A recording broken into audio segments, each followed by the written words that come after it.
Hello storytellers, welcome to Mentorless, an audio experiment where I talk with filmmakers about one particular project that has asked them to stretch their creativity beyond what they could have imagined. During this first season, I unfold how my guests took their creative project from idea to completion in the real world. How did they find money? How did they make money? What are the mistakes they made? How long did it really take them to go from A to Z? What strategies did they use or abandon along the way? And what will they do differently next time? I'm your host, Nathalie from mentorless.com, and I am French. As you can hear, I have an accent and I do sometimes make mistakes in English, but hopefully my passion for this topic will make it okay. For this first episode, I talked with British storyteller Adam Westbrook.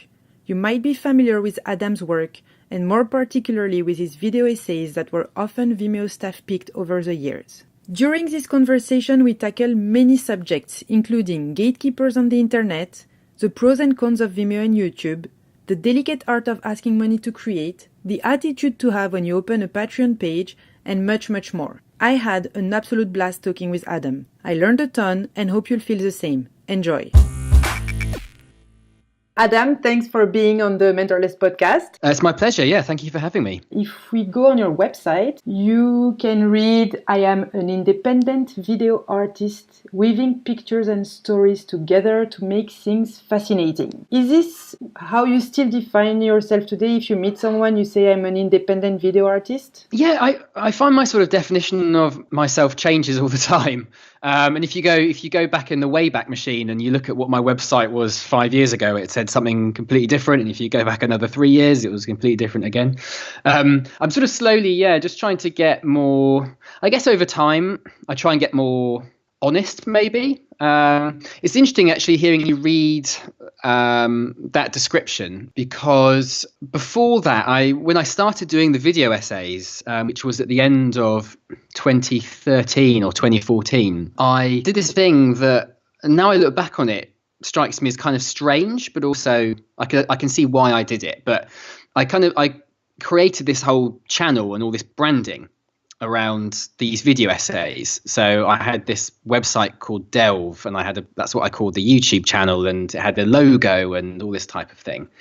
And the mission was that idea of sort of making things fascinating, like you say there, but it had a sort of educational purpose. And the thing that I think is weird looking back is how that was kind of a way of trying to sort of protect myself, I think, from the kind of external reactions and from the public. If that makes sense, to sort of give what I was doing. All I really wanted to do, you see, was just kind of practice telling stories, so I could get better at it.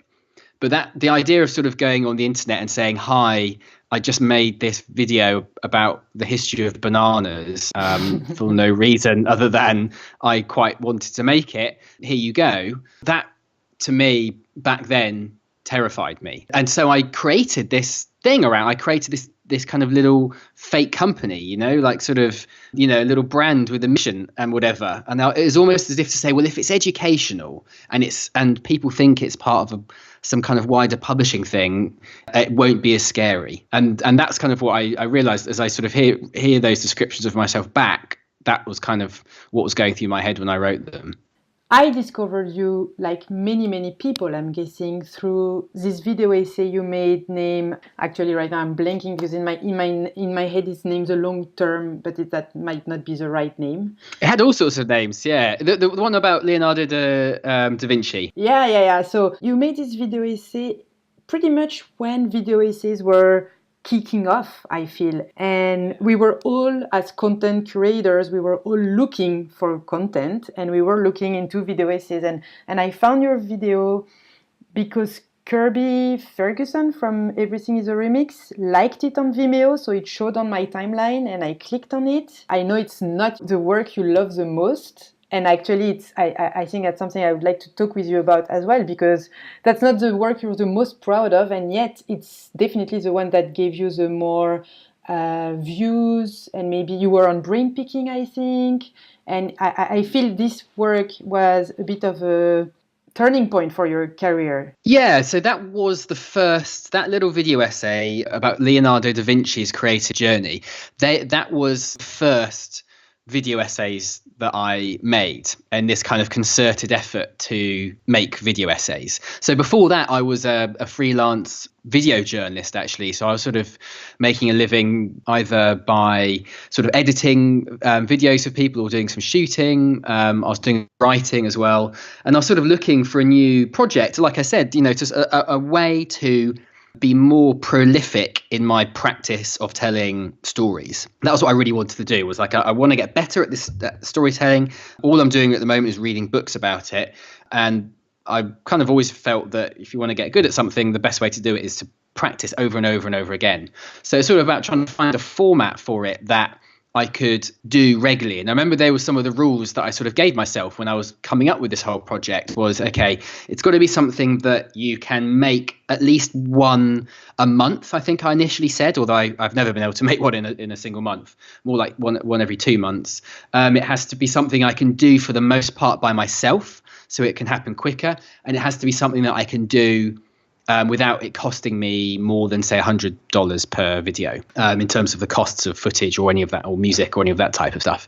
So they were the sort of rules. And I think it was that term video essay that really opened my mind as well, because I think you're right when you say that around that time, sort of 2013 going into 2014, the video essay as a format was really starting to kind of bloom on Vimeo and YouTube, mostly kind of film criticism. And that's kind of mostly what it is today, isn't it? But some people were using it to kind of tell non-fiction stories in a different way. And I really loved the term video essay back then, because I knew I kind of wanted to start with non-fiction storytelling just because of my journalistic background. But every time I kind of thought in my head about a documentary, immediately all the kind of tropes and cliches of a documentary filled my brain, like a talking head person, an expert, historian with a beard, or, Ken Burns zooms into photographs and all that type of thing.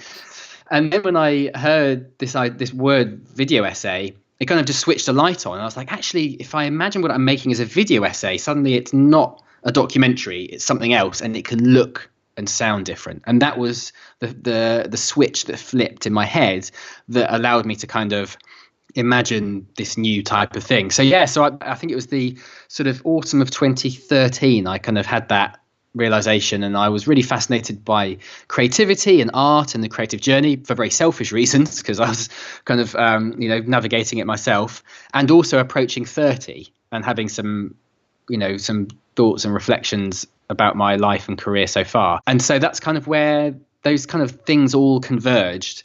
And I think I must have started making it in the autumn, about this time, about October or November in 2013. And then I think I put it on the internet maybe in January of 2014. But the interesting thing, actually, with the long game, I put those two videos up and they both sat there and no one watched them. I didn't know that, actually. Audience. Yeah, they were sat there unnoticed for about 3 or 4 months. I decided, though, I was quite excited about the video essay. So I decided that I would keep making them for at least 1 year. And only then, after 1 year, would I make a decision about whether to keep doing it. So that really worked for me, because even though those, I think if I'd made those 2 videos and then no one had watched them, I probably would have just given up and said, oh, that didn't really work, and tried something else. But I'd already kind of committed myself to doing another one. So I just kind of kept making them. And I think it was probably in the summer of that year, so maybe 6 months later, when they got noticed. And they got noticed because of Kirby Ferguson, like you said.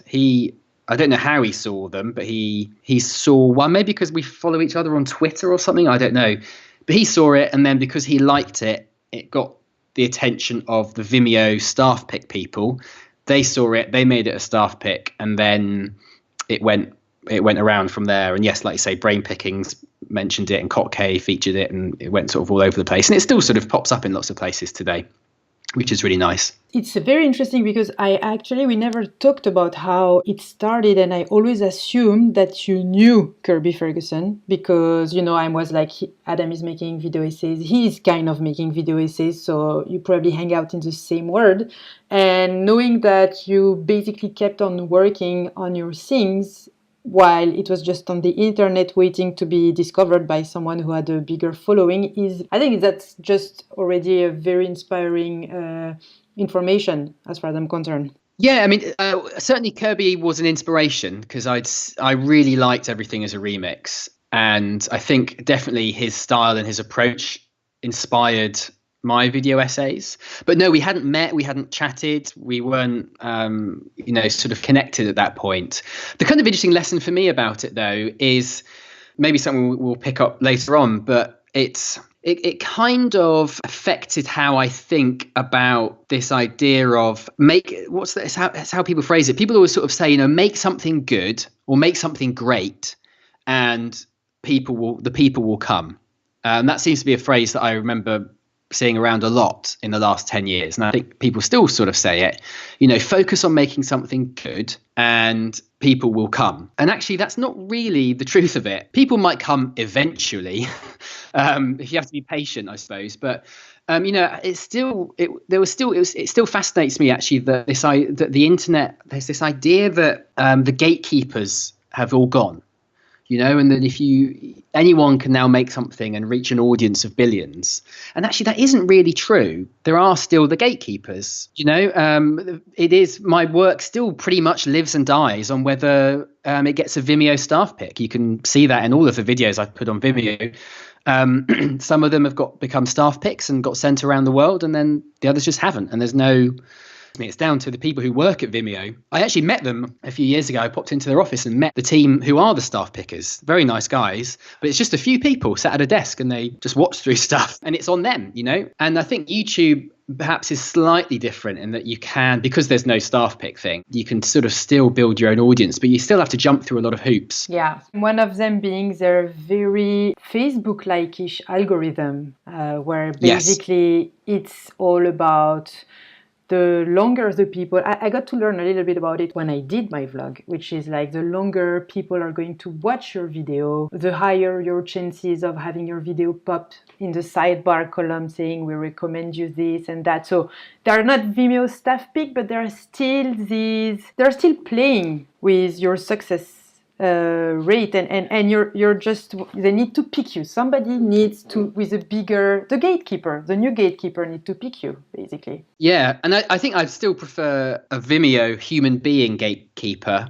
than an algorithmic gatekeeper. It's one of those fascinating things, isn't it, that you see because of the YouTube's algorithms and the fact they change often as well, and people aren't told that they've changed. It sort of relies on creators noticing the ups and downs of their views. But my understanding is that they changed maybe about a year ago to focus more on topical content that's by creators who upload something new every week with a kind of weekly consistency. And those are the sort of creators that the algorithm rewards. And it's interesting that you then see people changing what they make to satisfy the algorithm. And suddenly it's like, who are we making this for? Are we making it for humans or are we making it for software? That's true, but I will argue that in my daily practice as a website owner and, just creative researcher and all this stuff, I think that YouTube will give a creator more chances to be found over time than Vimeo. And the reason why is that, as far as I'm concerned, Vimeo has the worst search platform I've ever seen. I actually... Yes, discoverability is not very good, my God. When I search for something, I always find gems on YouTube because their catalog is crazy, but also because their search bar is very good. If I type keywords on Vimeo, 9 times out of 10, nothing comes out, and it's just a big disappointment. You feel like there's 50 videos on the Vimeo platform, and you past the Vimeo staff pick, which is why maybe you're uploading on both platforms, I don't know, but past the Vimeo staff pick, I feel you will not get discovered on Vimeo if Vimeo doesn't pick you, if that makes sense. Yeah, absolutely. And that puts a real limit on, you think about the hundreds of hours. It's not obviously as much as as YouTube, but there must be thousands of hours of stuff being uploaded every hour onto Vimeo. And lots of them are by very hardworking and talented filmmakers. And you're right, like it's how much space is there? How many staff picks are there a week? There's maybe 10 or something. And I don't know actually how many there are. So I agree. Yeah, the discoverability on Vimeo is not as good as YouTube. To come back to your journey that is going to lead you to your big creative project we're going to talk about, between the moment your first essays got picked, you had already built some essays and you decided to continue for a while. Can you tell us a little bit about how this movement of growing your audience, or maybe learning how to grow your audience, made you evolve as a video artist, to become closer to the person you are today? What were the consequences chronologically, and how did you arrive to that point? Sure. So I released those first 2 videos, and then I released a third one in the spring of 2014. That was about Claude Shannon, I think, about binary, another kind of bizarre story. And I just found loads of cool little stories I really wanted to tell and I was excited about telling. And that was sort of that's what directed me that year. And in fact, that is still what directs me. I'm actually not, I'm going to put my hands up and say if I've learned anything about myself, is that I'm not good at or particularly driven by the marketing side of all of this. And I definitely could have made smarter, if the goal was building a big audience, I could have made smarter decisions. The type of videos I made and the things I made videos about and the things and the titles I even gave the videos and the way I designed the thumbnails and all of those types of things. But actually I was always just much more led by the work itself. Video essays for the first couple of years really fascinated me because there was so much to learn about how to tell these stories. And so I chose the stories almost for kind of form reasons rather than content reasons. So I did a video about the start of the First World War. I think that was the 4th video I made. And I didn't tell that because I thought people wanted a video about the start of World War One. I just had it in my head. I really wanted to try telling a story backwards, in a sort of Memento way, or a Wes Anderson film, The Grand Budapest Hotel had just come out. And there was a nice kind of accordion chronology and that sort of went forward and backwards in time. And I remember coming out the cinema and thinking, that'd be cool to do something like that in a video essay. So I made this thing about the First World War. And again, it was not made for audience reasons. I just kind of was always directed by my interests. So that got me through the first year to the end of 2014. By then I'd been approached by Fusion, who were a new kind of BuzzFeed type platform, and that had just been started up with money from Disney. And I think basically Disney had tried to buy BuzzFeed and BuzzFeed had said no. And so Disney said, well, if we can't own BuzzFeed, we'll try and make our own BuzzFeed. And then a couple of other deals, and it ended up sort of being and still is, I think, a brand for Latino Americans that's doing quite well. And they'd hired loads of really talented editors and people, and some of whom kind of found me through, I think, my video essays, because they were being shared around quite a lot at that point. And so in 2015, I kind of joined them, still working from Paris and working remotely, but making my own, pretty much having my own direction in the essays I made. But I think I made 5 films for them through 2015, and I had Anna Holmes as my editor, who had previously founded Jezebel and is now working on Topic, which is a new publication that's really interesting. And so she was my editor there, and I had quite a good year again. I did 5 more essays. These were a bit more audience focused because Fusion wanted them obviously to go viral, so they were kind of more populist topics like distraction and the universal basic income and things like that. But it was great. I was getting paid money to make these video essays that I was probably going to make on my own for free. This money was enough for you to make a full-time living, or did you still have to work on the side? No, that pretty much, I got paid per film. So I wasn't on a retainer or anything like that. I didn't have a regular income, but I pretty much worked full-time on those videos throughout that year, and my living costs were quite cheap actually, so I was able to sort of be comfortable that year, which was great. And it was the first time that I'd pretty much ever been able to make my own creative project as my actual job. That had never happened before. And so that was great, looking back. In the end, I think we didn't continue it for a second year. There was a whole change of leadership in the company and everything. So by the end of 2015, that project ended. And it was around that time, in fact, yes, that was when I started the Patreon. I think that was September of 2015. That was my only other project that year, was to start a Patreon page. And I remember wanting to do it a lot earlier, but sort of being slightly frustrated because I had these other essays that I'd been contracted to do for someone else. I'm a patron of your patrons. I encourage other people becoming your patron if you're continuing, at least, because you are very generous in sharing your process and very honest about it. And I think it's very interesting. Because you wrote an article named On Art and Money. And ultimately, I feel this is the whole battle we have, right? We try to create things that we feel very passionate about, but most likely won't bring money, or as soon as we start thinking about how to bring money while making them, it influences our decisions. And Patreon, I definitely want to discuss about Patreon, because it's this platform, for those who don't know, that presents itself as an option for artists, any type of creators, to get regular support, as opposed to, let's say, a crowdfunding platform. Instead of you giving money just for one video essay, we give you money on a regular basis, so you can, project yourself, have a sustainable life, maybe. That's rarely the case, actually, but but the idea, let's say. And back then, when you opened the Patreon platform, you had the choice between asking people to support you on a monthly basis and ask people to support you on a per project basis. And you chose, and actually when I started my own Patreon, I chose the latter as well, which is only charging people when you produce something. But in a way, I feel this is not, I don't believe that this is what people should pick if they are going to open a Patreon. What are your feelings about how you launch your Patreon? I feel you're someone who doesn't take people's money lightly. So I'm sure you went through a whole process of thinking about it and making it. So would you tell us a little bit more about your journey starting your Patreon? Yes, absolutely. Well, to answer your first question, I completely agree with you. And I chose poorly, I think, in that big decision.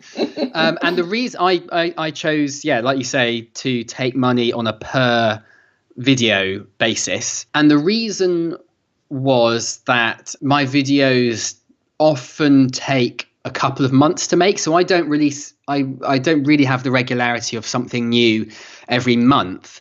And I definitely, that's still not a reason to go for that particular model. But the reason I did choose that model was because like you say, I don't take lightly the idea of taking people's money or asking for people's money. And certainly back then when I started, I was actually quite uncomfortable about it, because that's a big step to go from saying, hi, I made this video about bananas just because I felt like it and I hope you like it. And to then saying, hi, I've made this video and I would like some money for it, or, would you give some money for it? It's another step towards vulnerability. And for me, this whole journey, if there's an arc for me in the last 3 or 4 years of doing this, it's that journey into vulnerability, like step by step removing the protections and step by step putting my head further above the parapet and stepping further into the ring, for better or worse, And so I definitely felt slightly uneasy. I spent a long time preparing the Patreon page. I think I probably spent about 2 months planning it. I did lots of research. I looked at lots of other Patreon creators who do similar stuff, and I looked at things like, what levels were they giving their rewards at? What type of rewards were they doing? How frequently were they posting? Trying to sort of find some patterns that would help kind of inform my decisions.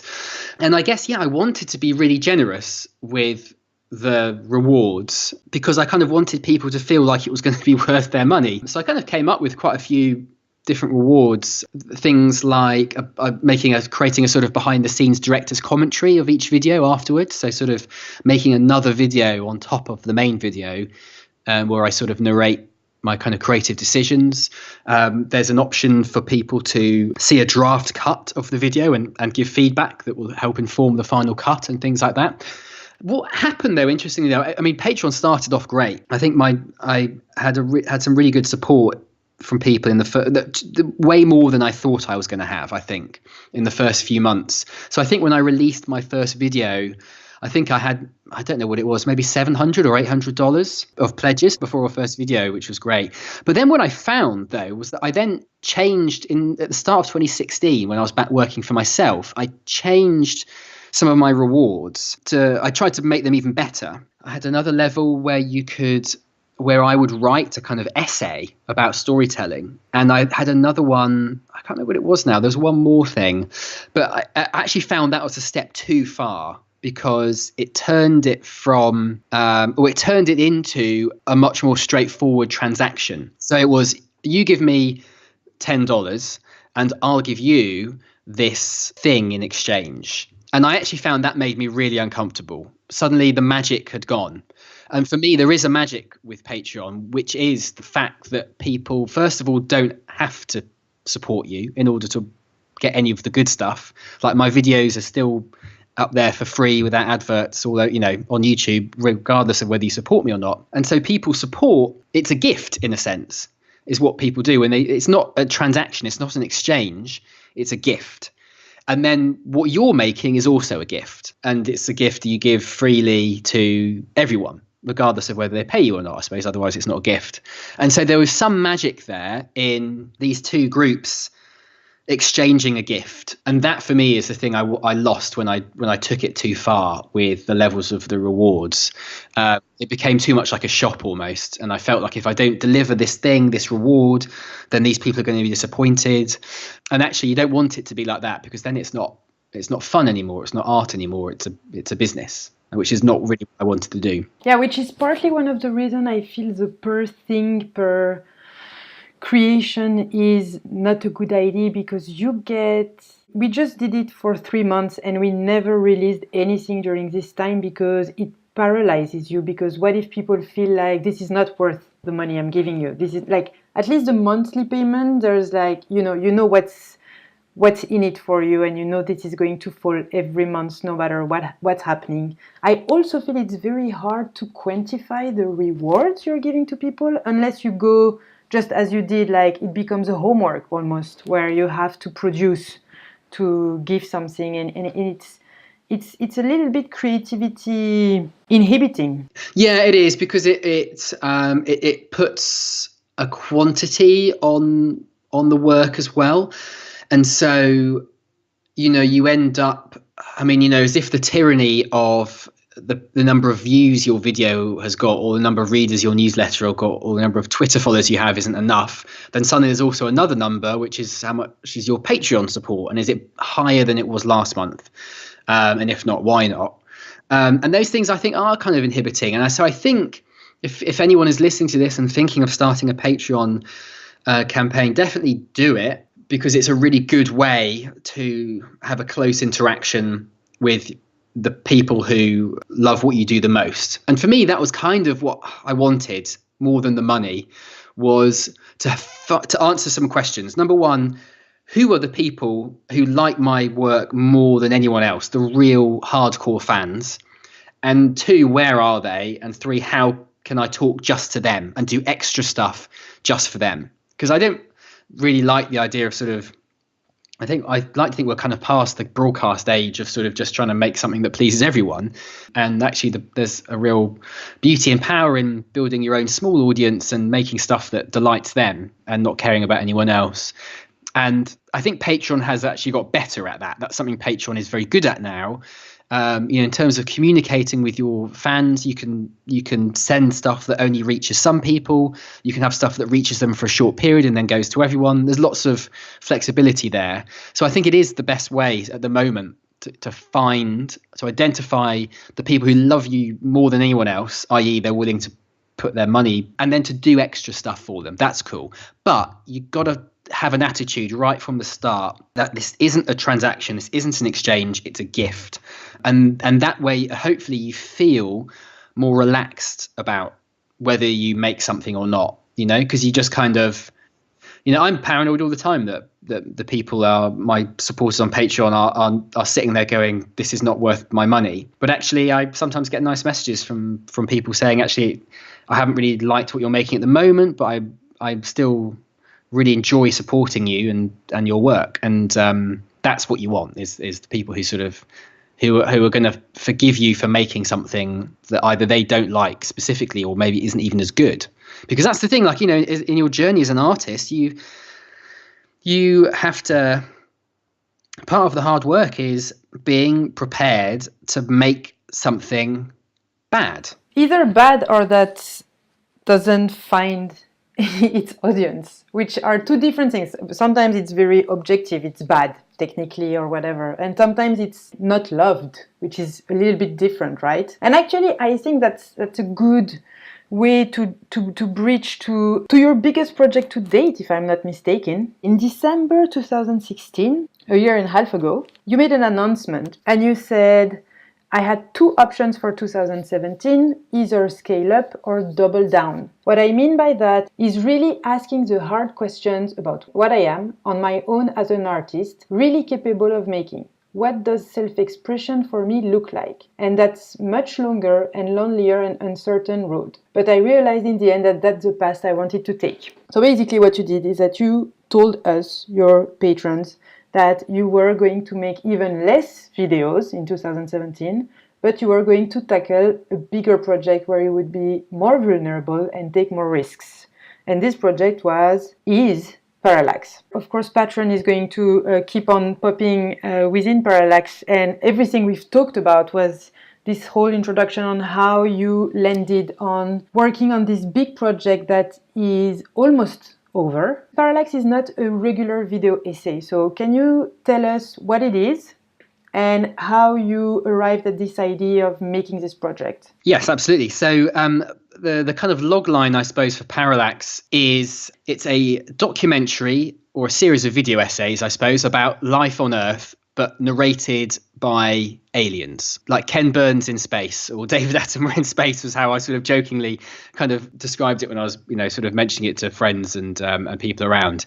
And it came from basically by the time, so when we left my journey a few minutes ago and I was just starting on Patreon, I made 3 videos at the start of 2016, which were all, more challenging and actually work I was quite proud of. I did a video about Van Gogh, I did one about the refugee crisis, and one about the Peter Principle. But I was already by that point finding myself banging up against the ceiling of the video essay format.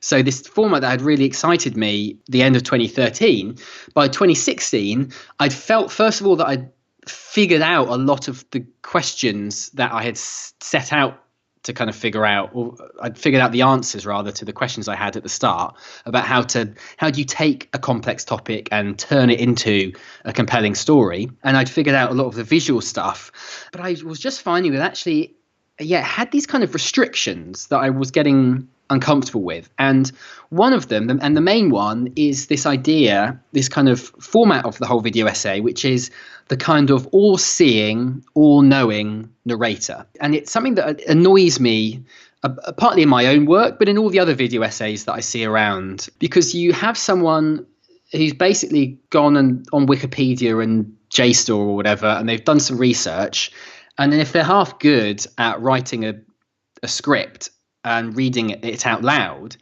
they sound very authoritative about what they're talking about. And often, there's no evidence that they are. And it's just this sense of, it was something I didn't like about the essays I was making as well as that, was also you end up, in order to sound authoritative, you take the subject and you simplify it. And when you have this one all-seeing narrator, there's room for only one perspective or one answer to the question. And it's life is like this, and this is the thing, this is what I'm saying. Actually, the problem is life isn't that simple, and the reality and truth is a lot more complicated. And I was worried that I was just simplifying things for the sake of simplifying them, and maybe not making things better. So one of the things that led me on to thinking about was, what are some ways to break out of that? How to get out of the all-seeing narrator. And I thought a lot about things like an unreliable narrator. And I actually tried this. I had several failed attempts over the couple of years I was doing this, to do an essay with an unreliable narrator. What do you mean by unreliable? So an unreliable narrator is a fictional device. So it's where you have a narrator who is telling you the story, but they get things wrong. Their memory's blurred, or they were drinking at the time, or they've got a motivation. They're trying to make you think a certain person is good or bad, or they're trying to protect themselves, all those kind of interesting things. And so I started thinking about that. Can that work in nonfiction? Is that even allowed? And I still haven't quite answered that question, but that sort of led me on to an idea of, like, what about at least a fictional narrator? And that's kind of where this idea emerged from, is what would, some aliens who are watching us from afar, what the hell would they make of the way we are and the way we behave, and the things that we're doing? The idea first, I had the idea many years ago in a different form, long before I was doing these video essays, but I remember doing some kind of climate change talks and that they were failing. Really kind of going, if there are some aliens out there, they're going to think we're really fucking stupid for, continuing to do this thing that we know is bad. And that's where that idea first came. And it combined with all this narrative stuff I was thinking of, and solidified into this idea of, like, okay, what about doing some video essays, but the narrator is not real. It's a fictional narrator. And that really excited me, because it was like, okay, this is a chance to really mess with the form of what, and people's expectations of what a video essay is, and to try and break the rules and see what happens. So that's where that kind of came from. And it developed into a really interesting idea in the end, because when you have fictional narrator, especially with, an alien, it was possible to have them also misinterpret things that they're seeing. And so you have this interesting thing where, as you watch the video, you're hearing a narrator who sounds authoritative, and yet what they're saying is true is either kind of contradicted by the pictures, or just contradicted by our knowledge. And so you have this other perspective that you're kind of forced to consider, even though you know it's not true. And so things like that really kind of got me excited about the project when I decided to do it.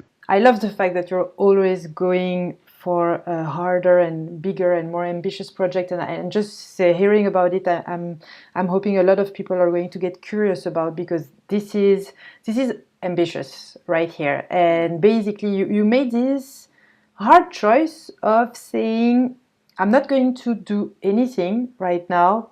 I don't know what you were doing at the same time to earn money, to make a living, because basically you had this possibility to have at least, $700, $800, $1,000 per thing if you were to create once a month. And you decided, no, I'm not going to use this money.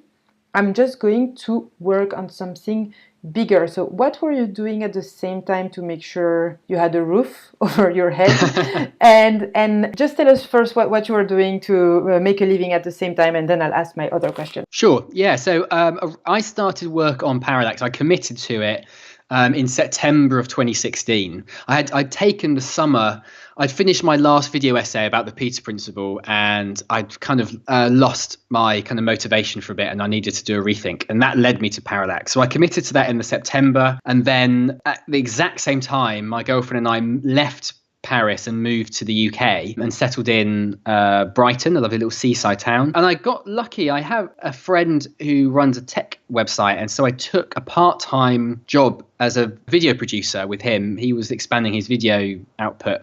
And I say I was lucky because we were able to kind of hash a deal where I worked for him 3 days a week in London, and then I would have 2 days a week where I would be doing my own thing. And those 2 days were my Parallax days. And we did this for about 8 months, I think, up until about May of this year, May of 2017. And it just about covered my my outgoings. So I was able to kind of pay my bills. I had to make some cutbacks here and there to make it work. But yes, it gave me 2 days a week to just develop Parallax. And it was great because I didn't have to worry about money. I could separate the art and separate the money and then just be as ambitious as I wanted to be on Parallax. So I spent September until about February was just development. I was just researching and reading books and, writing treatments, and then started to write a script and all this type of thing. So that worked out really well. So you're a very patient man. This is something that I admire with you because I'm not patient at all.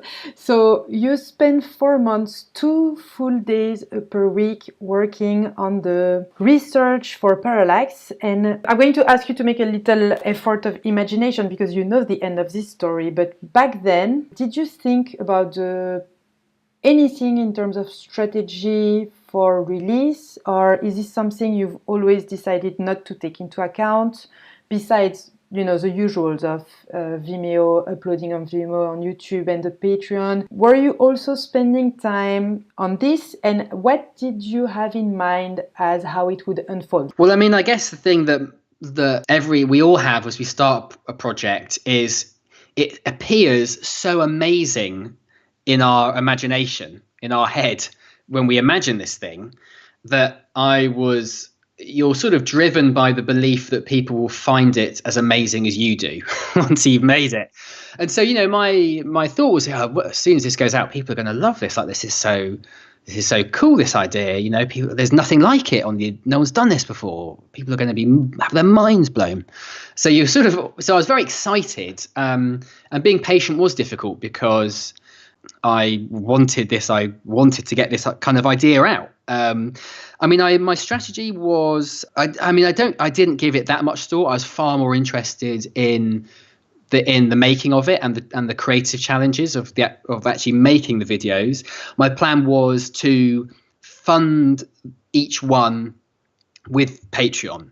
So that was the main strategizing was rather than doing this in one long thing, which is probably how it's best consumed actually in one go, I will release it in episodes and charge my supporters on Patreon per episode. And I thought, well, I'll give them the first one of the episode for free at the beginning, and then after that, sort of, I'd charge per episode. And so I was able to have a budget. I could look at my Patreon figure, which by then was up to about $1,500 per video. And I could say, right, that's my budget for each video is $1,500, which is pretty great, actually, to have a completely new idea, a risky idea. Okay, no, of course, it's not going to pay me for my time or my bills or anything, but it can cover the cost of, the stock footage that I might need to use, the, music that I might need to use. In the end, I actually had enough that I thought I can actually hire a composer. So I have collaborated with a great musician called Dale Nichols, who's created an original music composition for the series.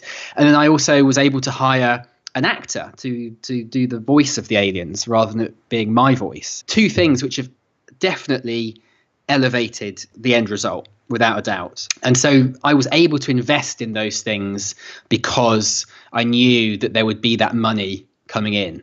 So in that sense, having that support on Patreon works really well because you can almost calculate a budget for your episode. So that was the plan, basically, and release them every 6 weeks throughout the year. And, my anticipation was that if the support on Patreon didn't stay the same, it would go up. Like, this would find a new audience and there'd be new people who'd sign up and support me. In my head, it was going to be a great success.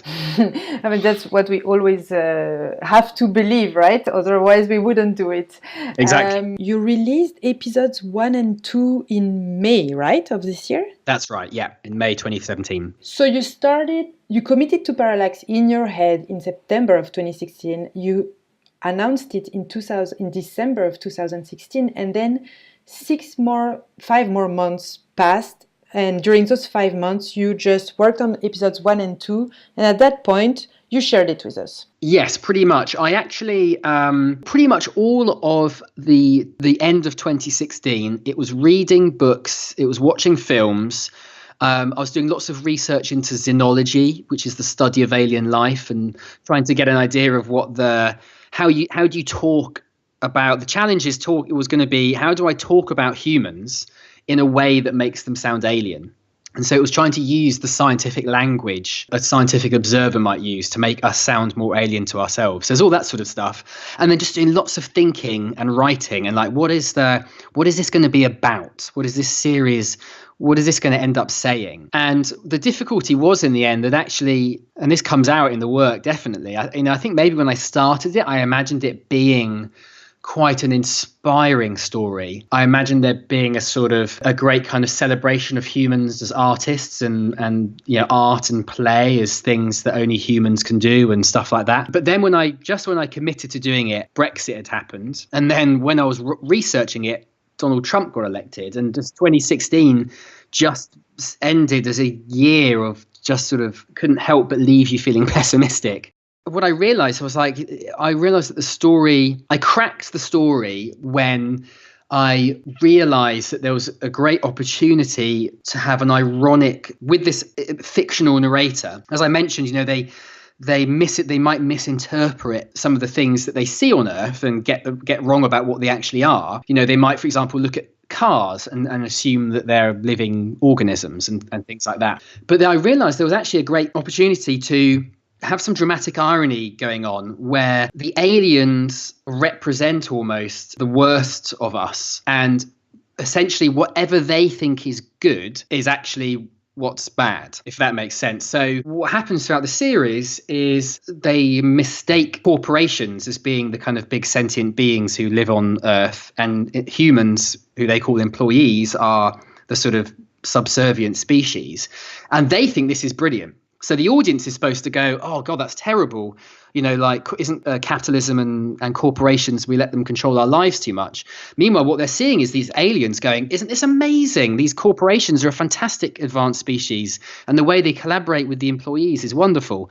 And so in each episode, the music is always really over the top inspiring. And Del Nichols has done a great job of kind of composing this Carl Sagan Cosmos-like score that would go underneath Carl Sagan saying something really wonderful and wistful and optimistic about humanity's exploration of space. And in fact, we're seeing it over the opposite. And so what happened by the end of 2016 was I realized this is actually kind of going to be more of a negative, quite a depressing story possibly, but balanced by that irony. So you're not watching a thing where it's like life on Earth is very sad and tragic. You're seeing it in the opposite, in a very optimistic way. And when I came up with that, I was like, that's how this series is going to play out. So I'd had that by the end of the year, and then I took a break over Christmas, and then January, I knew what I wanted to do. That's when I started the story design. And I have this very long process that I've sort of developed doing these essays of how I build a story. First of all, looking at it from, the global level, and then breaking it right down into scenes. And I did all of that for all 6 episodes.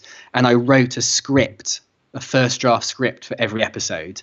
So I knew what was going to happen in each episode by the end of January. And then, February, March, April were producing, like you say, the first 2 episodes on their own. You have a very, very specific and precise take on how you create. For me, it's very interesting because your creative process feels so controlled to me. And I don't say that in a bad way, actually. It's just that I am less in control, I feel, about the whole journey. And from the get-go, I noticed that you really break it down before producing. Before entering the production moment, you have it all mapped out. That's right, yeah. And this goes right back to the beginning when I started doing these video essays and where our conversation started. The whole point at the beginning was I really wanted to get better at the storytelling part of it, about how do I design these stories that are going to be interesting and full of lots of interesting twists and turns and big climaxes, and no matter what the subject was.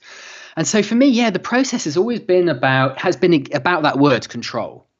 It's like, how can I get feeling control of the process from the beginning? And definitely at the start, I never did. I would just barrel into it. I'd write scripts and they'd be awful. And then I'd change and I'd hate myself and I'd start again. And then I sort of read some stuff and learned about how you kind of create a 1-page outline. And so I did that, and that gave me a bit more control, but then I lost it as I was getting into the scenes. And so I then started scene design, and that gave me a bit more control, and sort of just practicing that and honing that over the last few years Yeah, I do have a concerted process now that probably does take maybe about 2 or 3 weeks to do. And actually, I've just, as we speak, have just finished that exact process for a project I'm doing with the New York Times. And that was exactly the same. Like that's probably the most in control I've ever felt in a story. And so I'm sort of quite happy to have found this story design process. That said, I think there is such a thing as too much control. And I think actually, in nonfiction, it's probably fine. But what I've realized is that I think my work might take me into fiction next. And one of the things that excites me about it is actually letting go of the control, at least for some of it, and letting characters come alive and dictate what they do, rather than trying to come up with a very nice, tidy story design and then making the characters walk through it. So I think there is probably a balance between you want to be able to play with fire, but also in a controlled way. Yeah. There's got to be a risk of getting burnt, basically. Also, if it's too controlled, it's too sterile. When you enter this process, like right now, let's say what you've done for the New York Times, I don't know what it is, but maybe you'll tell us later about it. For you, is the satisfaction, is the joy coming from the fact that you're following through the motions you've created for the machine to work at the end? Or do you feel even within this control of the process, you still have space for surprise? Like, is there something that came up within Parallax or the latest project you've done that kind of derailed the process in a way? Yeah, that's a good question. To answer the first part of the question, yes, there is a satisfaction in following the process, in that there's a discipline to it that really appeals to me. I'm of all the kind of great writers about storytelling, whether it's Robert McKee or Sid Field or whatever, my favourite is David Mamet, and in particular his book on directing film.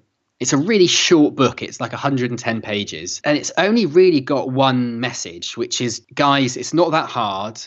Just figure out who's the character, what do they want, and then what is the next logical step for them to take to get that thing. And there's something about the very simple discipline there that I always find myself kind of striving for. And it involves a lot of hard kind of brain work. Like my head hurts when I'm doing the story design stuff. I'm sort of I do it on paper and I've got these felt tips and I'm drawing out the steps of a scene and I'm trying to figure out where it all goes. And sometimes, I'm like, how does that fit? That doesn't fit. How do I make that fit?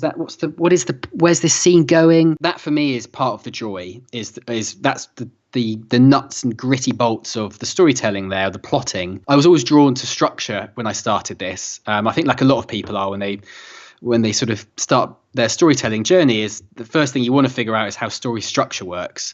And then you think that's everything. You're like, if I can just figure out the structure of a story, how to structure stories well, then I can tell amazing stories. And then eventually you realize actually it's about a lot more than that. But definitely that was what I was one of those people, and that drew me to it definitely at the start. And so, that is kind of the joy. But at the same time, there has to be room for those kind of unexpected things that come up. So I try not to do the story design too early. So with Parallax, I started that work in January of 2017, but that was after those few months of research and just loads of writing where literally the story could have gone anyway. I was really open to different directions that the story might take. I really didn't think about structuring it until a good maybe 4 months into the process. And so by then I'd kind of really explored it enough that I felt confident that in kind of starting to screw it down. But for me, also just in nonfiction, it's just a really helpful way in trying to reveal information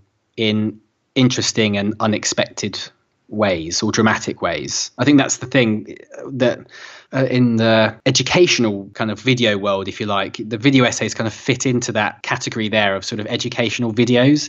And the emphasis is always on, it feels like people just try and deliver the information like an encyclopedia would. So sort of this person was born here and first they did this and then they did this and then this happened and then they did this, and just sort of revealing the information just very linear, in a very linear way. And the great thing about the story design with nonfiction is it gives you a framework to actually play with the order in which you reveal information and come up with quite creative little scenes that build up to an interesting reveal and deliver information in a more unexpected way. I like these stages. Actually, listening to you, I realize that that's probably what we're all doing. It's just that you're doing it with more time space, maybe for research, and then your process is very structured. But yeah, definitely, I see what you mean about playing with the idea. And once you know what you want to do, just putting your skills to craft it and make it happen. Let's get back to the parallax timeline, which is you shared episode 1 and 2 in May of this year, so a few months ago, 6 months ago, I guess. And I remember you reached out to me to let me know. I shared it on the newsletter, and you shared it on Patreon and, the usual venues. And at the same time you were sharing it and trying to gather some interest, you were also working on episode 3. So I think at this point, we enter an interesting zone of the story, which is probably something you'd like to expand on, which is it didn't get Vimeo staff picked, as we just talked about earlier, and which means that even though you got a nice number, certainly more views than I ever got for anything I've ever done, which is back then you said 17,000 views when you combine all the platforms. Maybe now probably it's higher, but it's not enough, let's say, to make a big splash. The big splash might happen tomorrow, we don't know, as your first video essays proved. But so at that point you have launched the first chapter of something you've been working on for months, and you still have months of work to come. which is where I find it very interesting, because this is where we are tested as creatives. You don't get the response you hope for, which is what happens most of the time, and yet you still committed to something that requires you to keep faith.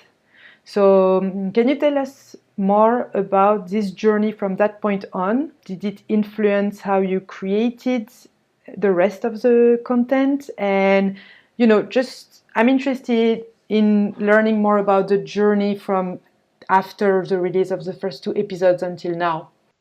Sure. So definitely something that I find over and over again, not just with Parallax, but with all of my work, is that the release of a piece of work on the internet is, for me anyway, always a huge disappointment, regardless of how it goes, because you just put obviously everything into this thing, and your imagination gets very excited about the idea and how people might receive it, and of course it's always going to be disappointing, I think, unless you have things in place, or you've already got a big audience, or all that sort of stuff. But for me, it's almost like like when you organize a party, like a house party or something, or an apéro, and in the few hours before the party starts, a couple of people drop out, and then you entertain this paranoia that no one's going to come to your party. And putting stuff on the internet is that scenario, except no one does come to the party.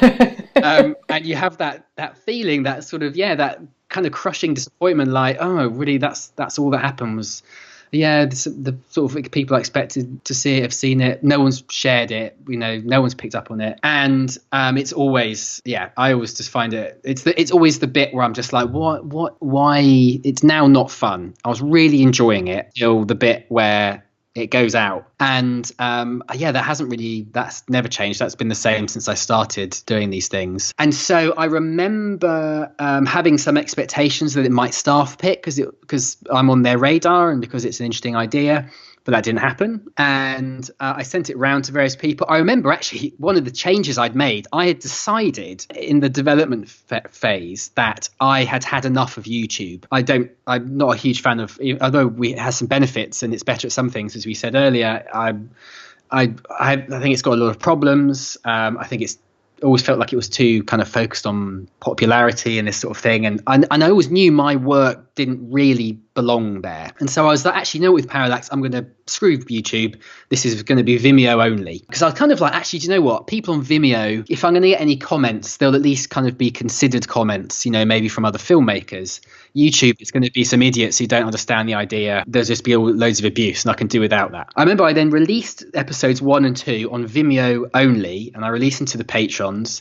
And I got some quite nice response from people on Patreon initially, I think, because it was different and new. But then, but it just wasn't, it just didn't it kind of fizzled out very, very quickly. And I can't remember what it was. I think something happened. I think there was a specific moment, but I can't remember what it was now. But I had a day when I was just really blue about it. And I went down to a walk on the beach and I was just like, yeah, that didn't really work. But then I was like, do you know what? Fuck it. I'm gonna just stick it on YouTube anyway, because I'm desperate for some attention for my work. So I kind of broke and put it on YouTube. And actually, bizarrely, the people on YouTube have responded to it way better than people on Vimeo.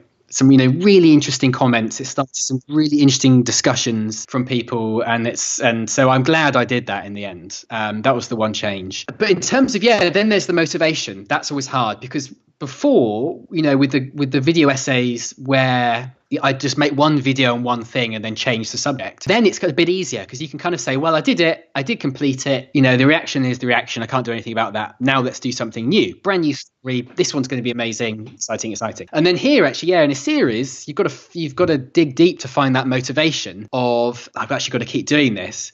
I actually found it quite, I'm surprised in myself. I mean, when you said earlier that I'm a patient person, I'm very surprised to discover that in myself as well. This patience is new for me.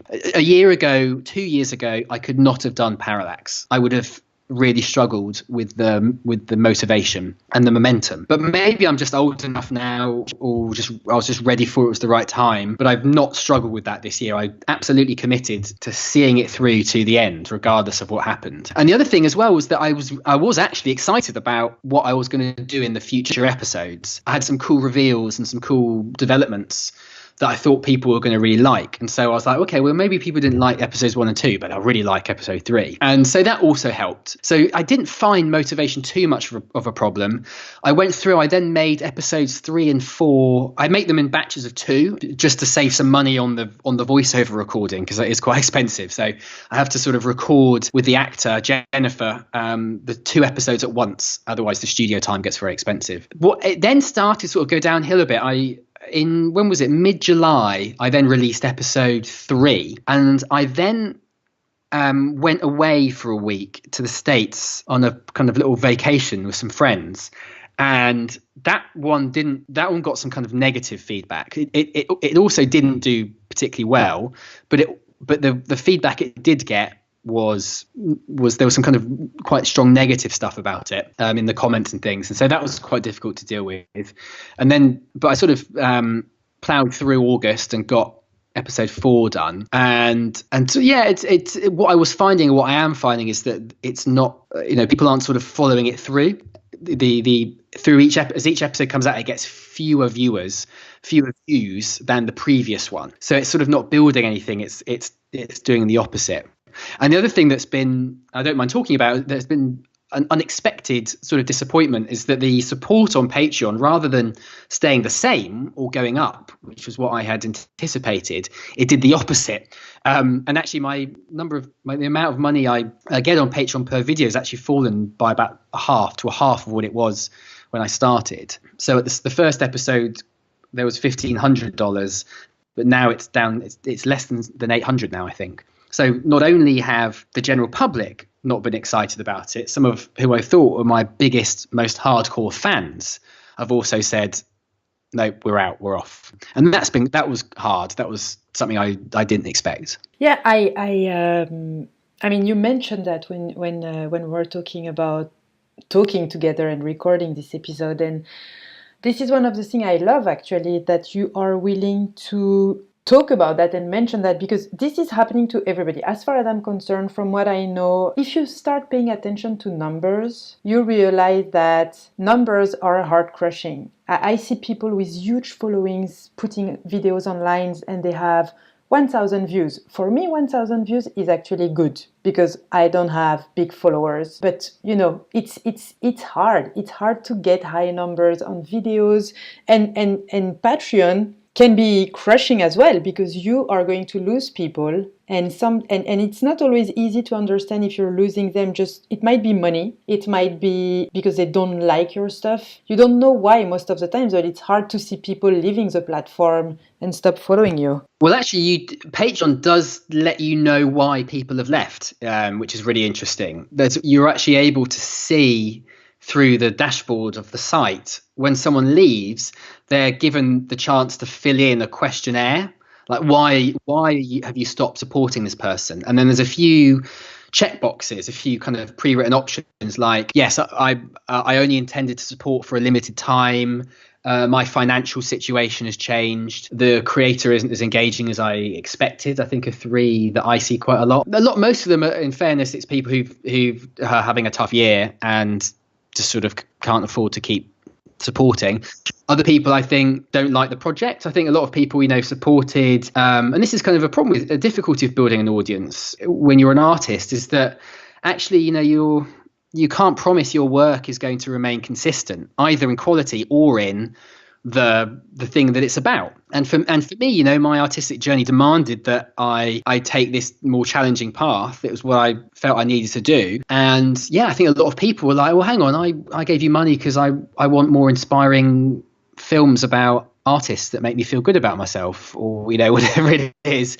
And people were disappointed I wasn't doing that anymore. And that's fair enough. And so, you can actually see what the reasons are. And then some people leave comments. I did get one where someone was like, I was a fan of your early stuff, but this is like, the story's really bad and it's only got a few interesting ideas and stuff like that. And so sometimes you don't even want to read. Wow, yeah. But that's part of it. Your work has to interact with. That is the point, I suppose. It's not a thing until it's out there, interacting with the audience. And I think, if I would love people listening to this to come away from anything, or come away from this with anything, it's that it is possible to put your kind of heart and soul into making something, and making something that's really authentic and it's really you, and it's really 100% self-expression, and to have people say you suck, and and then you do live to tell the tale. And it's it's interesting. It really would have crushed me a few years ago, and actually now I'm seeing it as more of a sort of a sort of baptism of some kind. It's a sort of test. It's almost the sort of universe saying, all right, you want to be an artist, you really want to do this. Well, this is how bad it can be. Are you going to stick around or what? And then that's it feels like that's the challenge that's sort of in the way I tell this story to myself, of course. That's the sort of challenge that's being thrown down to me is, are you going to keep doubling down? Are you going to keep doing this? And for me, I'm like, absolutely. Like, it hasn't wavered my commitment to going down this road at all. This is where the magic lies, is that I think I've been following you for almost 4 years now, and when you tell the story right now, for me it's obvious that Parallax was a bigger project you took on, and it made you stretch your creativity and take some risks. And in a way, we could say right now, because we have our nose on it, that it feels like the risks didn't pay off, at least in the way we assume paying off should be, a bigger audience, more money on Patreon, coverage on the website. But it's also beautiful to see how much you've grown in the last 4 years, and that you're still going for it, because this is what you just said, like, you are still going for it. And so probably in 1 or 2 years from now, we'll be able to talk about another project where you stretch yourself, and you wouldn't have been able to do it if it were not for Parallax before. So I want to go back to the on art and money, because I feel it's important. I feel a lot of people are in this struggle between desires and reality. You mentioned recently, last month maybe, that you were contemplating the idea of taking regular job and keep creativity and your personal projects detached from the financial pressure. And you said something about realizing that having money attached to projects made you less creative as well. It's very interesting for me, because this is something I ask myself almost every month, especially in the last year, where I keep doing things not for the money, but then it's becoming harder and harder to feel light about creating. And I'm always thinking, maybe next month I'm just going to take a normal job. Where are you at right now in this thinking? Yeah, is this something you're planning to do, or is it just like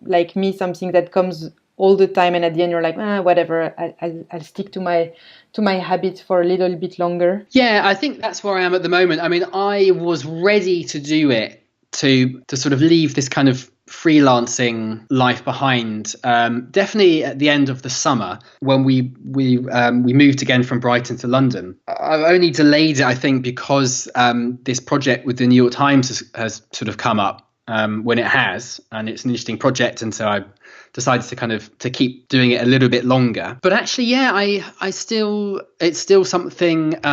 So for me, it's not something that sort of has always sort of come up once a month as like maybe I should do something else. It's a very new thing for me. I think, as early as or as recent as a year ago, the idea of getting a normal job, giving up on the freelancing and making the creativity a hobby, for me was just the definition of like failure. That's when you failed, right? If you go back to the normal world and it just kind of becomes a hobby, because the mission for me when I started this freelance journey, what was it, maybe 8 years ago now, and I think it's the mantra for a lot of people, is that idea of find what you love and then find a way to make money from it. That's the sort of Tim Ferriss / Chris Gilbo type mantra of how to be a creative person in this new world. And I did that, I found this kind of storytelling, and then I found a way to make money from it. And there was that year when I was being paid by Fusion, and then there was the stuff on Patreon.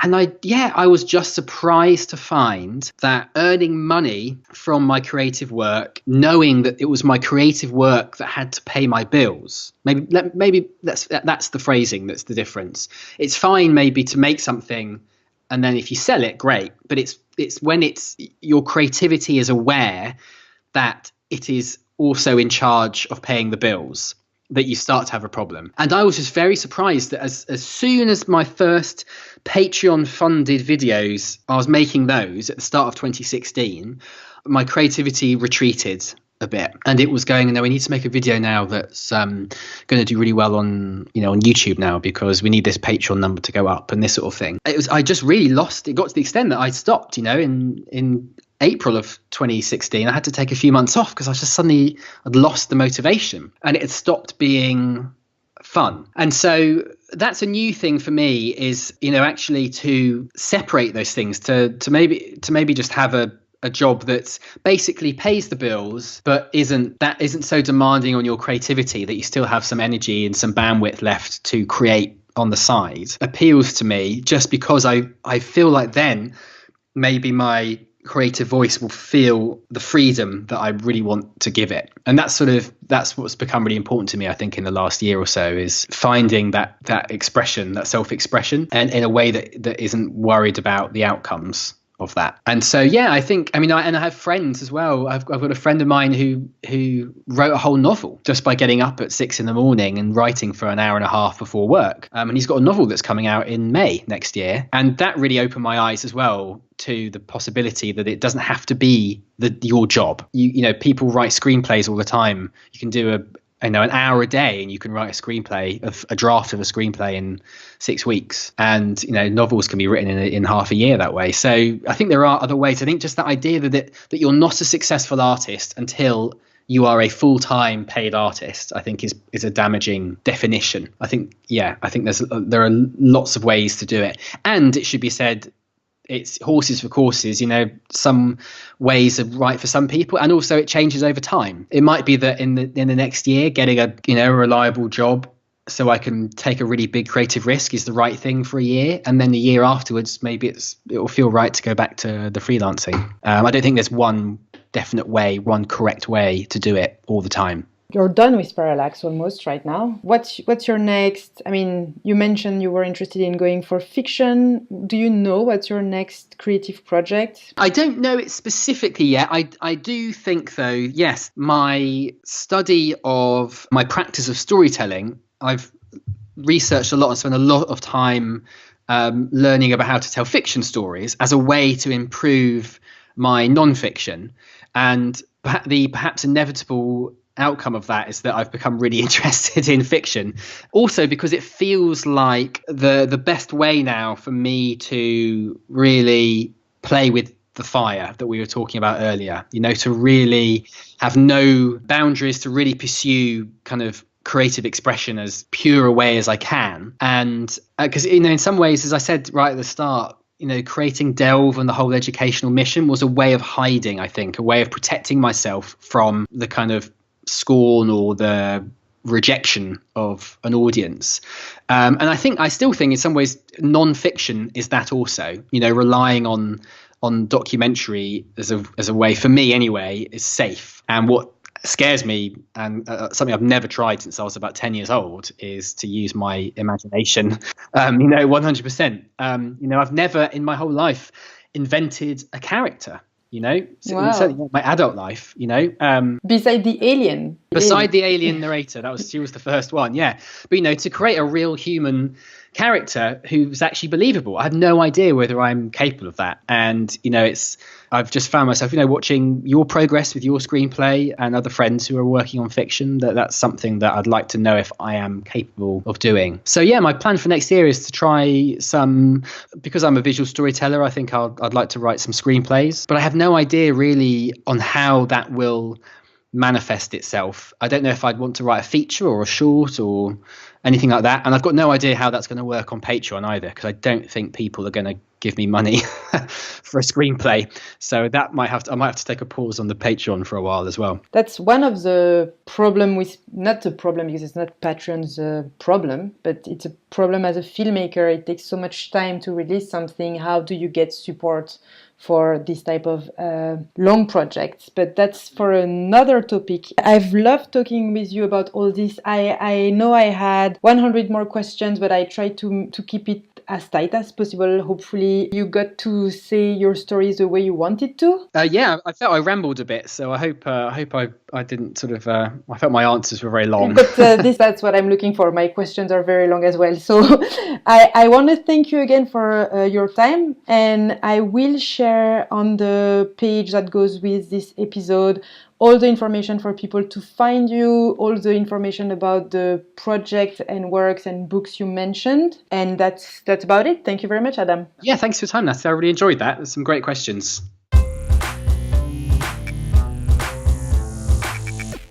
A few more words before you hang up on me.